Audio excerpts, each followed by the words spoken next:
29 सितंबर से 14 अक्टूबर 2023 तक श्राद्ध पक्ष रहेगा।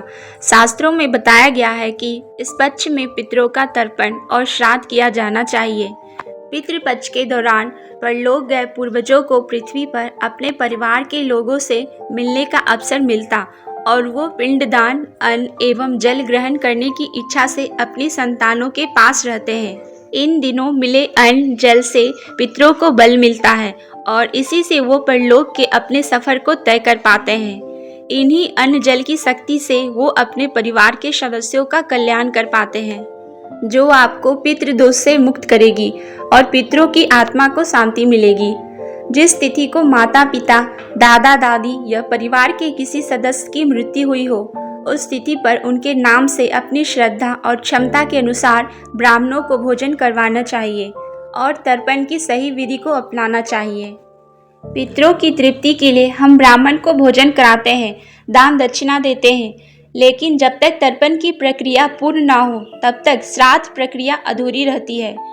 भोजन के उपरांत जिस तरह पानी पिया जाना आवश्यक है, उसी प्रकार पितरों को पानी पिलाने की प्रक्रिया को ही तर्पण कहते हैं।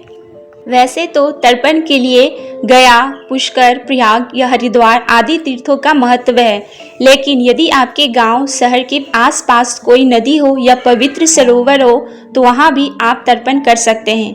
लेकिन यदि कोई नदी या तालाब ना हो तो आप घर पर ही तर्पण संपन्न कर सकते हैं। तो आइए अब जानते हैं तर्पण की सही विधि। एक पीतल या स्टील की परात लें, उसमें शुद्ध जल भर लें, फिर थोड़े काले तिल और थोड़ा दूध उसमें मिला लें। ये परात अपने सामने रखकर एक अन्य खाली पात्र भी पास में रखें। अपने दोनों हाथों के अंगुष्ठ और तर्जनी के मध्य दर्भ यानी कुशा, जिसे डाब भी कहते हैं, लेकर अंजलि बना लें, यानी दोनों हाथों को परस्पर मिलाकर उसमें जल भरें।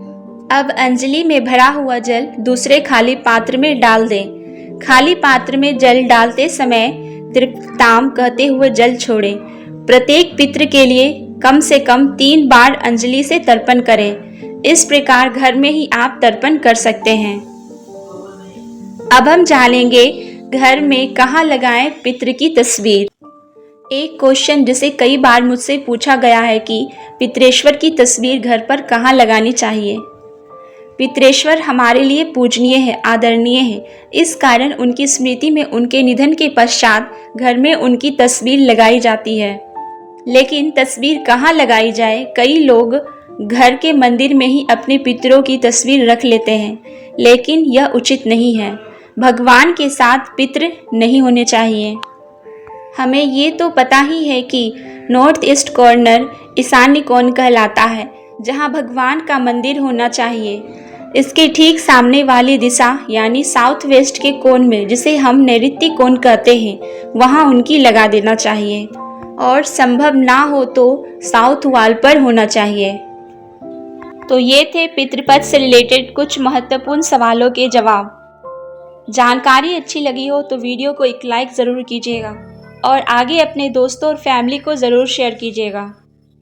और इस वीडियो से रिलेटेड आपके मन में कोई भी सवाल हो तो इस वीडियो के नीचे दिए गए कमेंट बॉक्स में हमें बताएं। हम आप तक सही जानकारी पहुंचाने का प्रयास करते रहेंगे। और ऐसे ही अन्य वीडियो देखने के लिए हमारे चैनल वी मोटिवेट वीडियो से जुड़े रहें।